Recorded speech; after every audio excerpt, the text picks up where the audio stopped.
Assalamualaikum warahmatullahi wabarakatuh. Selamat malam pemirsa. Pada kesempatan kali ini saya akan membahas mengenai pasang surut turun naiknya suatu peristiwa, sehingga kita bisa mengambil hikmahnya dari suatu peristiwa itu. Kita sudah sering mendengar kalau sedang di puncak kejayaan, kita sering dibilang hati-hati loh, nanti roda itu akan berputar. Artinya bisa bawah lagi, tetapi juga bisa naik lagi karena roda itu kan berputar. Oleh karena itu, kalau kita melihat sejarah peradaban manusia, suatu bangsa atau negara juga demikian. Zaman dulu Eropa masa kegelapan, kemudian naik lagi, kemudian berganti, sebelumnya itu ada Mongolia dan sebagainya. Jadi peradaban turun naik gitu. Demikian juga yang lain-lain. Oleh karena itu kejadian-kejadian ini bisa diramalkan, beberapa kejadian. Sehingga kalau kita contoh ya, berbicara di kebun kelapa sawit, itu ada ramalan mengenai puncak produksi dan paling rendahnya. Jadi ada siklus 4 tahunan atau 5 tahunan. Nah, ada siklusnya, sehingga bisa ditebak. Bahkan ada yang, gunung ini meletusnya setiap 40 tahun sekali. Nah, itu misalnya. Demikian juga yang akan kita tebak ini dalam rangka untuk mencari solusi. Nah, kejadian-kejadian terakhir ini adanya pandemi, sehingga kita bisa ke depan seperti apa. Nah, ini tadi turun naiknya. Oleh karena itu, pada kesempatan kali ini kita akan membahas adanya ramalan yang tetapi dalam bentuk turun naik tadi, gelombang tadi, yaitu gelombang kodratif. Nah, tulisannya kodratif ya. Ini ada nulisnya pakai F-nya 2, ada menggunakan V. Nah, kita kenal apalah gelombang kodratif ini, atau Q wave, atau K-nya itu kodratif. Jadi ini kodratif ini adalah nama dari seorang ekonom sebenarnya, Nikolai Kodratif, ya ekonom zaman dulu ya, zaman ke-19, yaitu zaman Soviet atau Rusia. Nah, ini dia menghasilkan karya tentang prediksi, tentang meramal prediksi adanya boom and bust dari ekonomi, ada turun ada naik ya gitu. Jadi ada fluktuasinya. Nah, ini juga ditanya ya. Nah, ini pada waktu Soviet dulu ada siklus naiknya.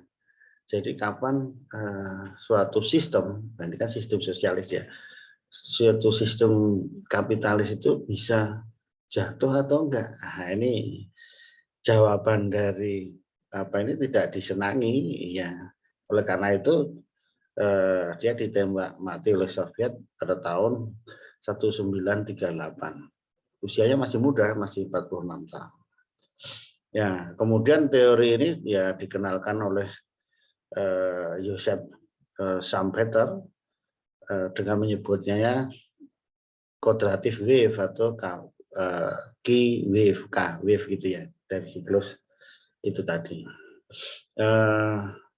Di dalam siklus ini turun naik tadi itu ya, itu dibagi menjadi empat musim, yaitu spring. Nah, spring artinya ya tumbuh ya, ekonominya tumbuh pesat, nah, artinya good economic ya gitu. Nah, tetapi juga dibarengi dengan inflasi. Kemudian berikutnya summer atau hibiscus spring. Nah, di dalam ini biasanya kalau udah bagus karena good economic tadi, menjadi overconfident pada ekonomi. Nah, contohnya apa? Nah, kalau udah over confident, kalau di ekonomi double digit inflation misalnya, yaitu. Nah, kemudian akhirnya apa? Terjadi fall, jatuh kejatuhan. Nah, itu. Nah, kemudian di sini ada financial phase, credit boom. Nah, kemakmurannya kemakmuran semu sebetulnya. Kemudian berikutnya winter, yaitu di sini ada deflasi komoditi, pelemahan ekonomi, depresi ekonomi. Nah, itu tadi dari tinggi ke rendah. Inilah selalu berulang. Nah, ini berulangnya berapa tahun? Nah, ini yang penting gitu. Jadi dari ramalan ini nampaknya juga sudah pas, sehingga sekarang ini dari ramalan kita itu sudah memasuki yang ke-6 dari gelombang kuadratif ini tadi. Sudah ada 6. Nah, 6 itu apa saja? Yang pertama dimulai gelombang pertama yaitu 1780 sampai 1830. Nah, jadi kisarannya itu ya 40 sampai 60 tahun terjadi gelombang begini. Nah, gelombang di yang pertama ini, di gelombang kuadratif yang pertama ini adalah mengenai apa ya, baju. Jadi ini dipicu dengan adanya penemuannya apa ya, mesin uap, sehingga terjadi apa, industri tekstil. Jadi ini sangat-sangat berubah sekali gitu, sehingga kemakmuran menjadi bagus. Nah, tetapi setelah itu mencapai puncaknya tentunya juga turun. Nah, kemudian yang kedua, gelombang kedua adalah adanya mass transportation, adanya apa ya, masa transportasi yang massal gitu. Contohnya ya ada kereta api, ya gitu, ada rel kereta, itu jadi mass transportasinya, sehingga menjadi orang bisa ke sana kemari gitu.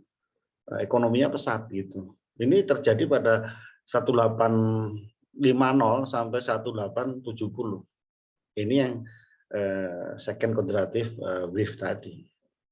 Kemudian yang ketiga yaitu terjadi pada kisaran waktu 1890 sampai 1920.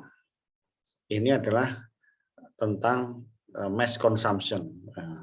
Orang juga apa namanya ya, beberapa makanan juga ditemukan secara massal. Jadi sini adanya teknik elektro, adanya elektronik. Nah, ini kan menyebabkan tidak sulit lagi kita untuk mencapai itu. Kemudian industri kimia juga sangat berkembang, industri obat, industri yang lain-lain itu kimia.